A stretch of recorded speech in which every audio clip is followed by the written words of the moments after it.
Marajaw Karajaw, Surigao. This is me again, Teacher Maria, your trans teacher from Surigao City, province of Surigao del Norte, and I'm proud Surigaonan.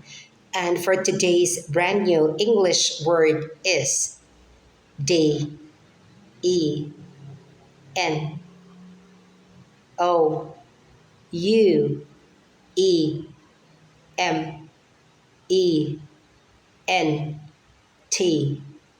How would you pronounce this word? Denouement. Denouement. Denouement is a French word which means the climax or the final part of a film or a show. For example, the denouement of a film is unsatisfying and ambiguous. Sa Bisaya pa, ang ending sa isa ka palabas.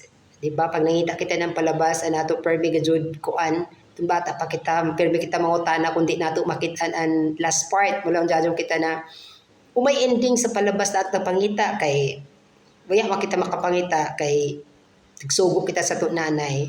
So ang tanan conflicts sa ka-film mo kuan siya come together para mahatagaan sa ng tubag, okay? And conflict kung diin na resolve, okay? Na resolve sa katapusan. So mao to siya ang ending ng film or final show.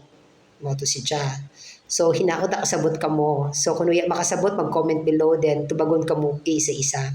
And for more updates, please like and share my video. Bye everyone. Mwah!